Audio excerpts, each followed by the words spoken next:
So welcome everybody. Great to have you here.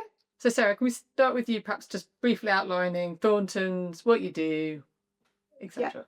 So Thorntons Law, we are a full service independent Scottish law firm. We've got 14 offices right across Scotland, and we're pretty big for a full service law firm, about 650 colleagues, but we do a massive diverse range of services and service a huge amount of clients as well. So it's a big remit.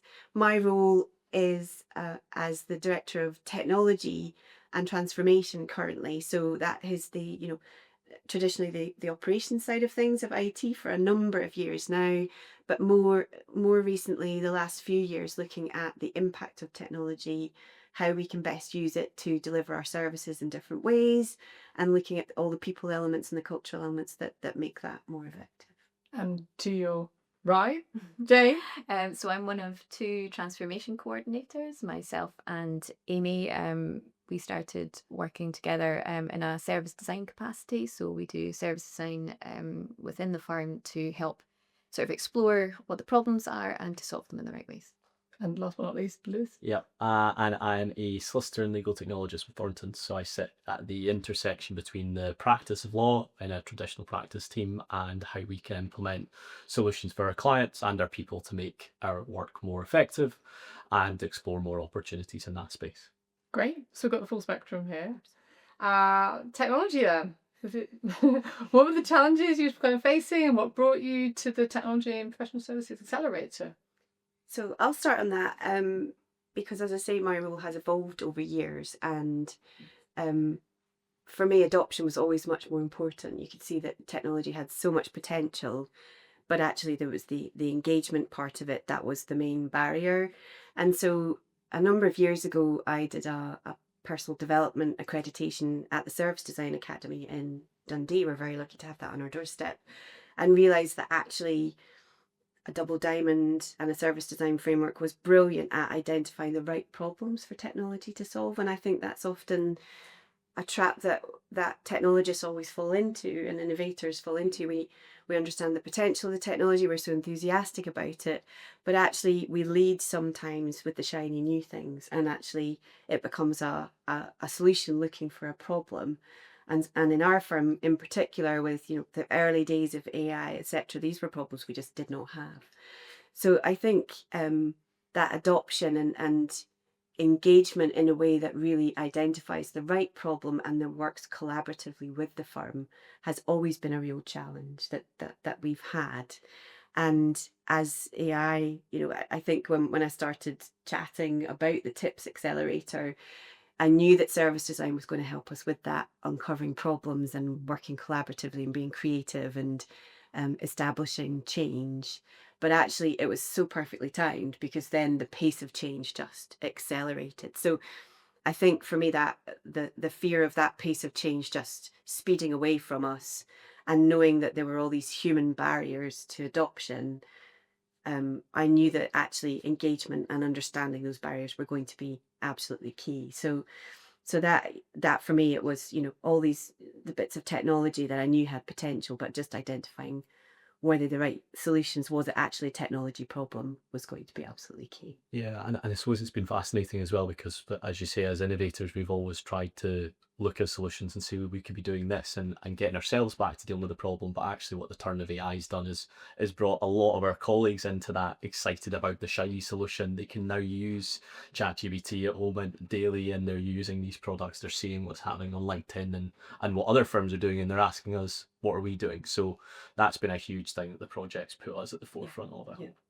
Talking about that pace of change, I mean, I remember sort of the beginning of this project, there wasn't a ChatGPT that we, when this is it, and just thinking about that, how quickly it's accelerated, and that timing being and right. interesting, our project, I think when we started looking at it, for me there was this foundational element that was really important. So that was about LTC 4, which is a core competency framework. So that's still in our plan, but now that's got an AI literacy module coming as well. So absolutely that understanding of the foundations is still there, but AI has kind of plopped into the middle and absolutely changed the pace. And I think, to sum it up, I recognised it was a human problem and not a technology problem. And to do that properly, we needed to understand what that human problem was to try and then address it really, really effectively. Hence the way that we focused on resource and skills and service design as the real chunky bit of our project. Yeah, let's get into the detail. And you joined the Accelerator. What was the definition of your project? What were you seeking to achieve? The challenge statements that you brought into it. I love the fact that it was focused not on technology itself. I absolutely love that. I remember you and I having a chat about it in the early stages, and for me that really echoed with what I was trying to do in the firm. The key challenge statement was all about understanding the human problems, the human opportunities that we had, and the barriers that we were going to come across, and really tackling them before we tried to go in with I can't remember. Obviously, it was a bit punchier than that on the outline. And also that literacy and education piece. So understanding those were the two kind of main thrusts of our outline project. And then as things started to change, it was easy to pivot that, and as AI came in, it was like, well, actually, we thought we were dealing with old-fashioned AI and, foundational technology, but the same framework, the same approach is going to be ideal with the pace of change, and we can just, we can actually focus on that as our focus as we go forward. I suppose on reflection as well, I thought at the outset of us doing this would be a lot more on experimentation. We need to onboard tools, we need to be in there. But again, the pace of change on that has meant we need to get back to the basics of a fundamental of being able to identify the use cases. And that will really help us be able to find what we can use these tools for. So we have still got good facilitated experimentation, but fundamentally the work Jane's done has been on use cases, education, and bringing people along with us. Yeah. What was the wider firm thinking or expecting, should we say, from projects? Obviously, there's a lot of investment of your time, your whole team generally, and then you add another project into it. So we could talk a little bit about the outputs or the outcomes they were hoping to see from. So I think there were three main focuses for our project. One was core literacy and education. One was adoption, engagement, and opportunity finding, which was the kind of bringing in service design skills and resource and an approach. And one was we called it an AI sandbox originally. So we were going to build this environment for experimentation. And I think actually in typical look at the shiny, the firm, that was the bit that the firm actually really liked. They could put that in tenders and talk about the fact that we were experimenting in a sandbox and things like that. But equally, the fact that we were then approaching these opportunities, I think there was a real excitement about what might come out of that with the sandbox as well. But I do also think actually through the project, there's a realization from the firm about the foundations and how important they are. And actually now the skills piece and the literacy piece is probably the most high profile part, I would say, of projects, and real excitement about what that could potentially bring to the firm by upskilling everybody in a base level. But let's not get on to all of the impacts just yet. Let's explore. I'll invite Jane to talk because you're a key beneficiary. I suppose that your role exists because of the TIPS project to some degree. Yes, absolutely. Yeah, that's right. And can you talk through the process of what you then did? Yeah. And your role. I think what's really fascinating about Amy and I, so we're both transformation coordinators within the firm, was that we didn't come from a legal or a technology background.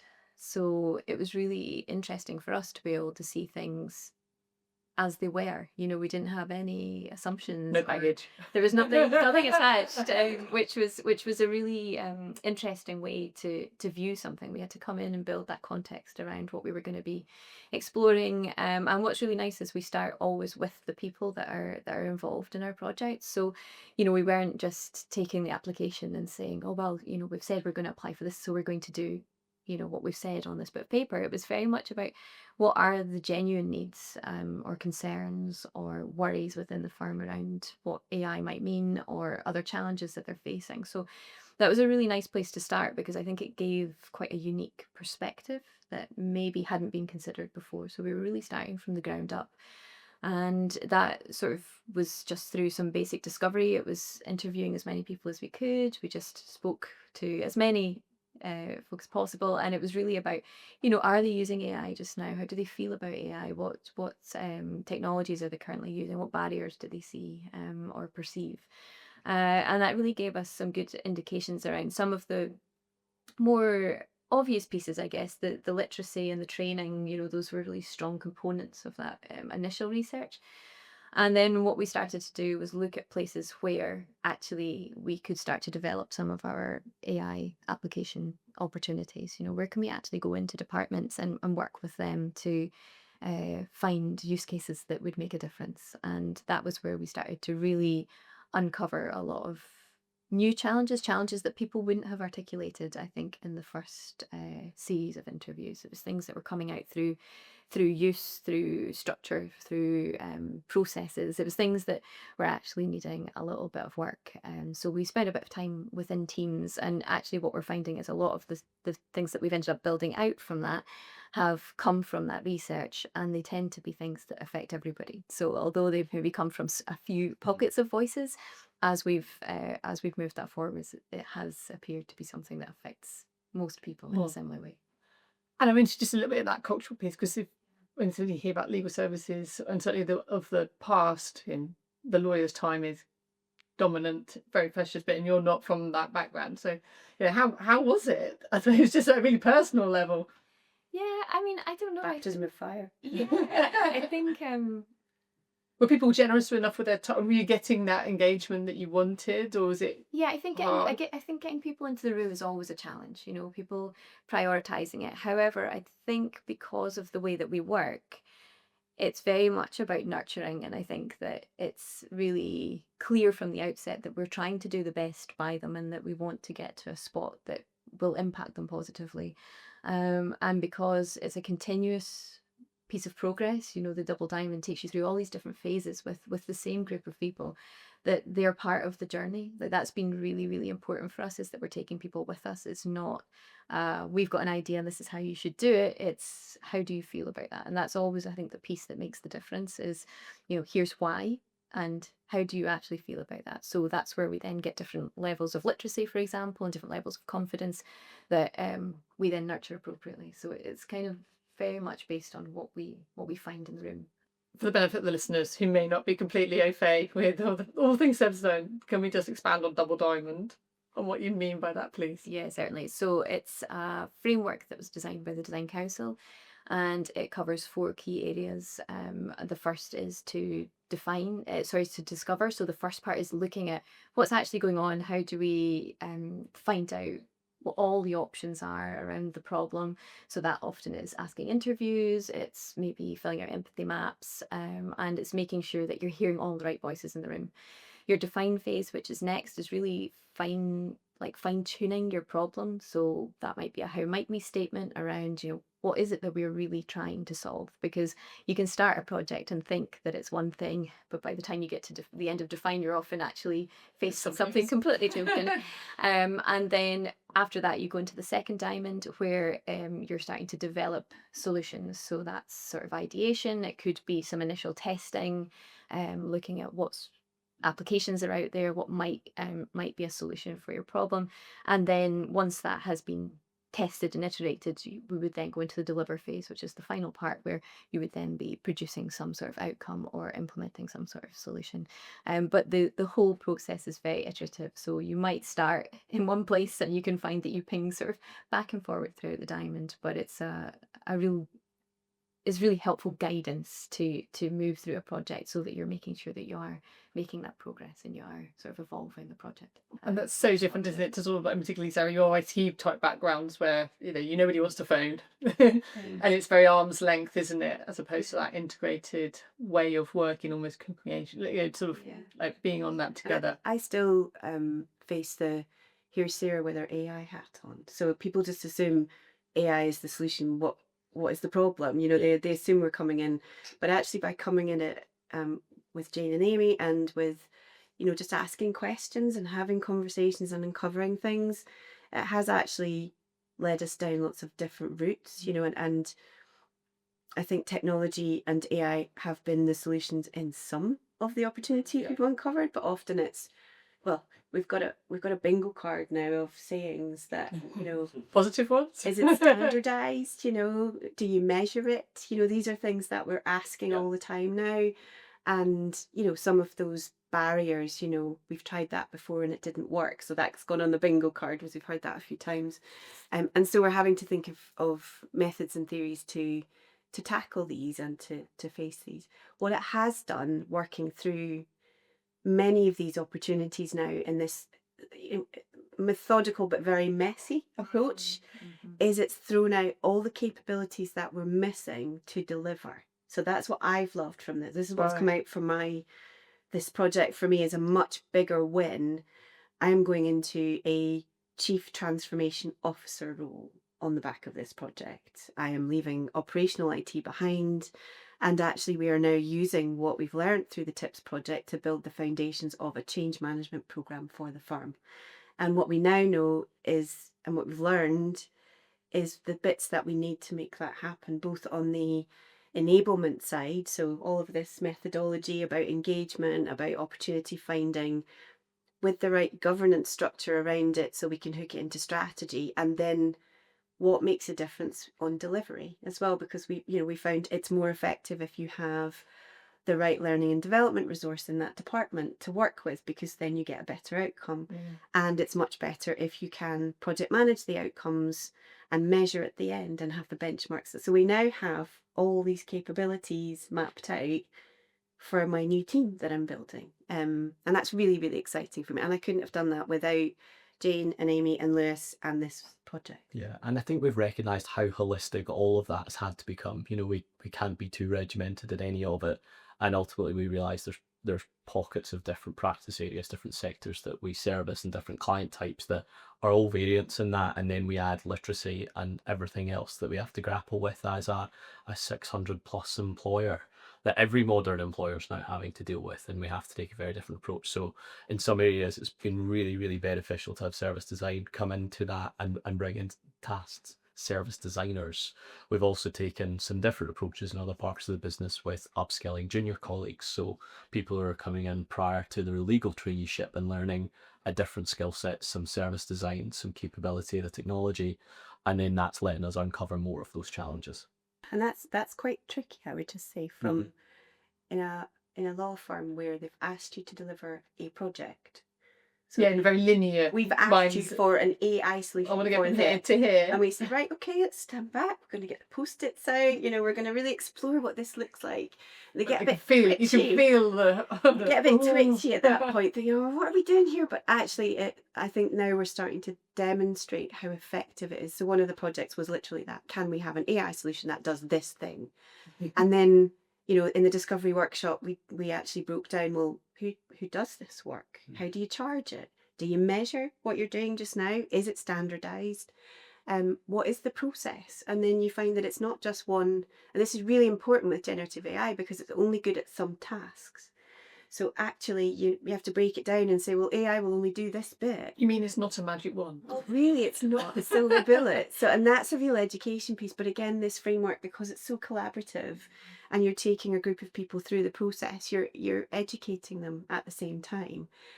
So one project where we were asked for an AI solution, what we actually delivered, and again, we stepped them through this, and communication was really, really important at that point to say, I know you asked us for this, but before we can do that, we need to look at standardization. We need to look at who's doing the work.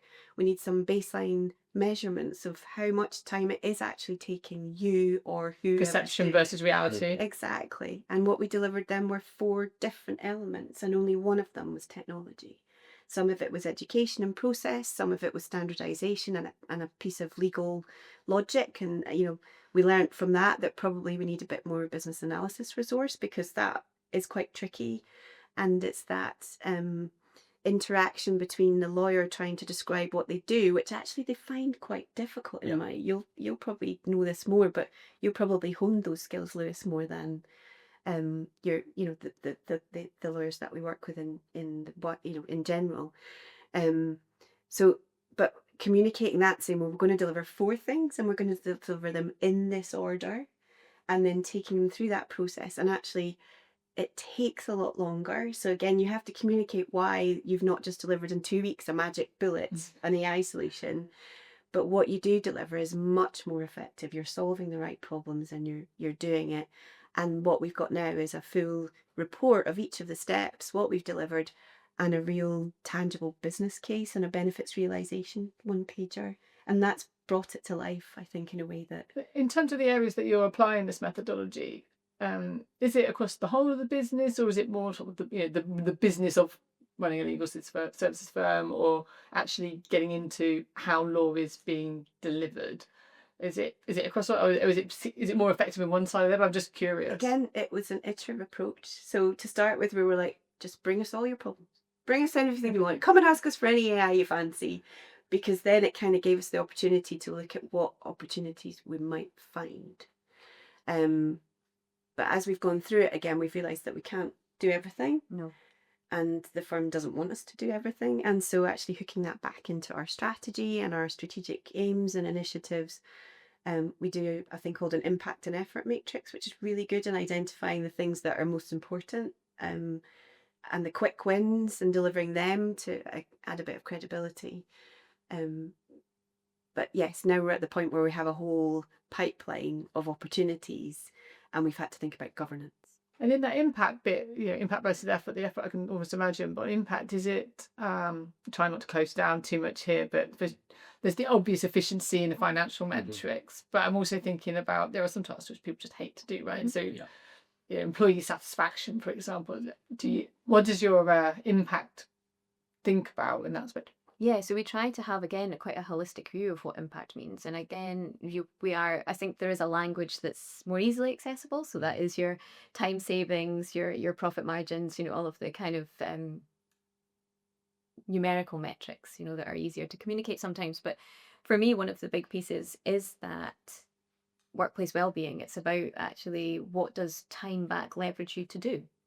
And that's a question that we quite often put to people as well. Now that you have that time, how does that increase your ability to engage with more customers and to give a better face-to-face experience? And also, how is it making you feel within your work? And one of the ways that we actually start to find the AI sort of spots where we can improve is we say, what's the grunt work, we call it. Where's the bits where you go in and you think, oh, I've got to do however many of these and however much time, and by even when you use that language, people can quite quickly think of what those things are, which really shows you that if we can remove some of those, you're also removing that feeling. So for me, it's about that kind of personal experience. At the Thorntons WM, we had a workshop. We were really lucky to have a workshop with a load of the partners, and we just did a little bit of education. But at the end of the kind of the slide deck, I just put up a slide that showed a frazzled,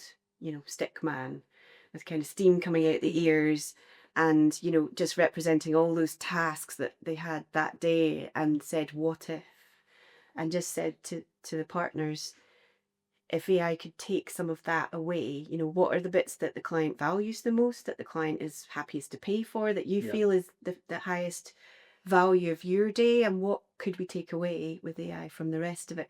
And that was actually hugely effective, and a couple of our use cases came directly from that.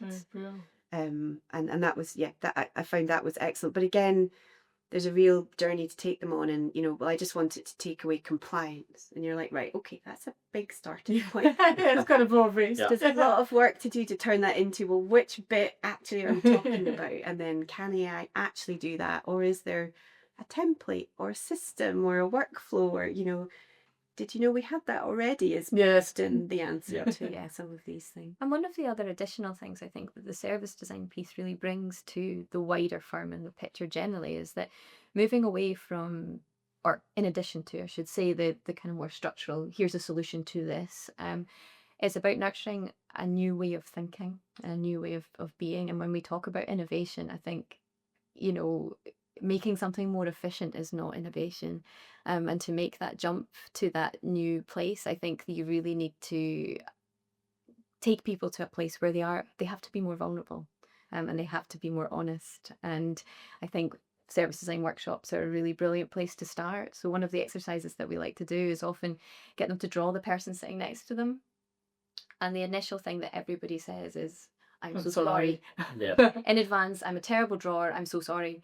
And what's really fascinating is that if you give that same exercise to a child, they won't think anything of it, and they will just do it, and the ideas flow. And and what we realize is actually as adults, we've lost the ability to be innovative and to think outside the box and to take risks. And that is a really fundamental piece of genuine innovation. So to get to that point, we need to also get into practice and have these practices of kind of thinking in different ways. So I think it's been a really nice way to introduce sort of that expansive mindset. I love seeing how that changes the dynamic in any. Yeah. Because they walk in, they see the post-its, they're just like, oh no. And for the Sarah's got her post-it Then you have set to do. Yeah. Then they sit down, they're just like, oh, this is awful, what are we going to be asked to do? And then actually it just completely changes the feeling of the room, because they're all giggling, they're all showing each other this picture, and and there is definitely a sense of, why am I doing a drawing? But it's so effective. So there's a few techniques like that I just love, and it brings a sense of fun and play, and that just gets you in a slightly different mindset. I think there's a whole cultural piece, that there's a huge amount of human barriers and issues and challenges that we've got, but that whole cultural piece is one that we need to tackle. So this is one of the ways I think we're slowly starting to do that. But what comes out of that is a story and a feeling, but also a bit of paper that says we saved 300 hours doing this. Yeah. And that is going to have an impact on the bottom line. And this possibly is the way that we fee the clients can change because of this. And we'll have to, you get both of those. You get a really nice, warm fuzzy, but at the same point, you can tie it back to a strategic initiative and outcomes and measurable benefits as well. So getting a sense of what you can be making people do, what activities have been coming through the project? So some of the key pieces have been, firstly, our sort of what started as a special interest group, which then evolved into what we fondly call our JED AIs. And they are our sort of key active sort of interest group around AI. And a lot of them are perhaps early adopters in themselves. That's just their sort of nature. However, Amy has been doing a lot of nurture around just bringing people into the fold of the JEDIs, which has been, maybe some early access to applications, a little bit of literacy, and but also a little bit of community building around sharing knowledge, which is built in really nicely to our roadshows that we've been running. So they're site specific, so we've been going around all our offices and trying to deliver in-person workshops that demonstrate some of the solutions that we're currently exploring, as well as the tools that are on our safe workbench that we can give them access to as well, so that really it's just giving them that opportunity for a one-to-one sort of consultation around how to use it safely, and information they might need, and just to test it. We want as many people to test things as possible. And we did find that at the AGM, that when people actually typed something into ChatGPT for the first time, just how that barrier alone, taking that away for someone, just suddenly made it so much more accessible. They just wanted somebody to be there by their side to make sure that they were allowed to Doing it okay. Yeah, absolutely. Yeah. And that has made a huge difference. So we're doing those, and they're continuing just now. And we've also developed what we call our test play labs. So they are more structured workshop series that help us to do a little bit of literacy upskilling, but also then the problem identification, the grunt work, kind of capturing, and then exploring AI solutions for certain specific tasks. But the real theme of it all has really been about AI in the loop. It's much more about what the people are doing and how AI is kind of added into that. And the JEDI group is really diverse. We've tried to include business services as much as possible, because often they're forgotten in a lot of these initiatives. Yes. And they have some of the biggest opportunities that we have seen. So they're a real focus for us, but that's a really diverse group. There's about 40 people, and we've seen the adoption of that. I think is pretty much at 99% now. They're all using the tools that they've been given early access to, and now that's gone out to our safe use workbench, we call it, so the whole firm can use it safely and know that it's there. The labs, I think, are so effective because they are whole teams together. So you bring them all in, they all know what they do, they all think, they're all doing similar work or similar tasks. But as a group, it's been hugely effective, I think, of then focusing on their And I think what's nice about issues. that piece particularly is, and again, not coming from a legal background, is that the expertise is in the room. They are the experts, and being able to make sure that the solution is informed by their knowledge makes it a much more powerful experience for them as well. And part of that is our legal JDIs, which Lewis, you've led that group on. Our catalysts, our young to-be trainees have been part of this programme as well, and have taken a slightly more active role because they have some time. So they're not yet in a full fee-earning role, and they have a bit of time for experimentation, for process mapping, for all these things. Yes, it's as they do the task, they hopefully identify the tool that they would be able to use with some of these things. So again, we've not got silver bullets, we've not got things that are replacing typical time and line chargeable work in a law firm yet. I don't think anyone's got the business model right yet on how AI is going to take full effect. But we've certainly got people that are doing good levels of experimentation, and through the supported project, that's been mission critical for us. Well, it certainly sounds like it's been a roaring success. I'm going to ask you a slightly different one, just to end on. If you had one takeaway for listeners, anyone thinking about going down this journey or is halfway through it or whichever stage they're at, what would be your takeaway, your key learning to pass on? I'll start on that one then. Okay, go and have one each. So I think for me, it would be the key learning I've found is really understand the human barriers first. Forget about the tech. The tech is going in a fast-paced journey all of its own, and it will carry on doing that. And if we don't wake up the sleeping sector that we have and find out what's stopping us, then we're going to get so far left behind. So for me, it's about really understanding those barriers, and they may be different in every firm, but there's some really common ones. So for things that we had to overcome were this fear factor, literacy, education. How do you get into the guts of what a lawyer does in their day-to-day job? Engagement, nurturing, and that safe feeling. But also some of the barriers around things like data protection and putting a framework in place that balances innovation and trying to use these tools with safe use, client confidentiality, all of the risks that we know come with these things. But getting that balance right, you need to have a culture of compliance and innovation. So that was a really big one. So I think for me, it's understanding the human barriers first, putting a systematic operating model in place that can tackle those as you kind of go through that phase. Yeah, for me, I think in addition to that, it's that the process to get there is messy. That it's not this lovely streamlined start here, end here, and that the messiness is worth it. All these little crunchy bits that I like to call them are the bits that then inform the right practice, and it's making sure that we're solving the right problem and we're doing it in the right way. And to get there, you have to go kind of through the mud sometimes. So I think that's been wading Stick in the mud. Stick in the mud. Mud is on our bingo card as well. It does feel like that a lot of the time. And Lewis, anything from you? Yeah, it has to be be experimental, get people's hands on the tools, don't be turned off by compliance barriers, because ultimately someone's going to do it. And a great way to start is juniors in a law firm. That's a fantastic opportunity. Brilliant. Well, it's been an absolute pleasure talking to you today. Thank you for your time and for sharing your Thanks for having insights. us. Thank you very much.